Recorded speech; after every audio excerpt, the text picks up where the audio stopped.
Hello everybody, it's LTM here. Hello, and it's Matt Silver. Here, yep. I just picked up Miller and we are going to go and finally go watch Fast X.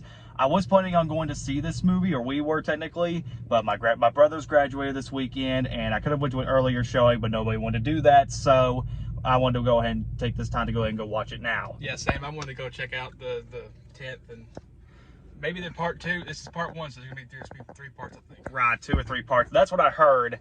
And this is a world record because I can't think of any other franchise that would go this far into a movie. What else can you do? Exactly, yeah. Star Wars and maybe Marvel Cinematic Universe, but other than that, non-Disney film, I can't think of any other movie that's went over 10 movies. So this is a big deal. So I'm going to leave you guys right here. Me and Matt Silver go watch the movie. He will do his own video sometime this week. Yeah, go check and it out. I will do my video as well. So this is LTM, and I'll be right back. See you guys. Be back. Hey guys, yesterday I went and got out of Fast 10, and I was going to do the video afterwards, but my phone ran dead, so I'm just going to go ahead and do this vlog now. Hopefully I'll release it later, or now at the very least. So I went and saw Fast 10 yesterday, and the thing to keep in mind when going into the Fast and the Furious movies is that they're not really known for their storytelling. And they're more for it's all about entertainment value, whether it be the characters, the visuals, or anything involving the action scenes. That's it.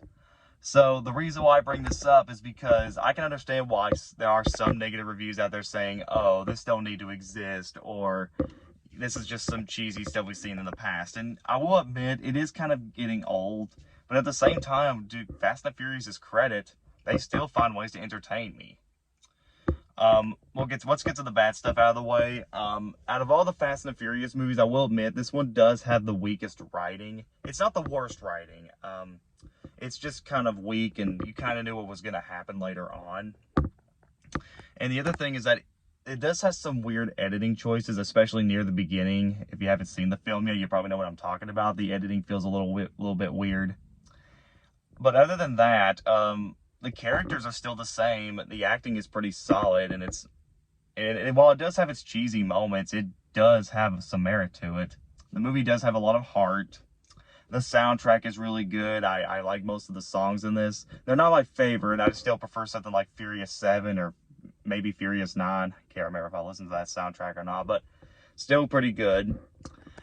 There are some scenes that could have been handled better, or maybe at least would have explored a little bit more. But, you know, like I said, this is not about story's not the most important thing about Fast and Furious. It's all about action scenes, characterization, and the visuals.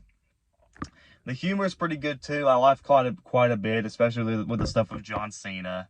He was probably like the best part of the entire movie was John Cena's character, and him and the little boy. I really do like some scenes, the action scenes. Like I said, they're very well done, very well paced. Maybe the action scenes can get a little too tiring for a while for some, but that's just for someone who gets really woozy or drowsy whenever you see action scenes, especially if you're watching them on the big screen. This was a pretty loud movie, and I could see that. I could see how some people can get kind of annoyed by that. But, you know, that's just me. But overall, guys, Fast 10 was pretty okay, or pretty good, actually.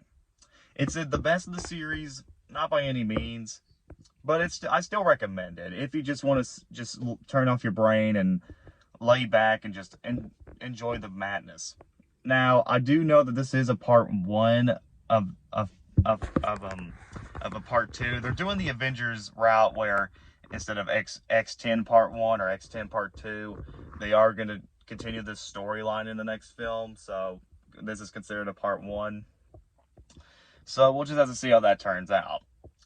Alright guys, that's Fast 10. What did you guys think of the movie? Please subscribe, comment below, let me know. This is LTM signing out, and I'll see you guys next time.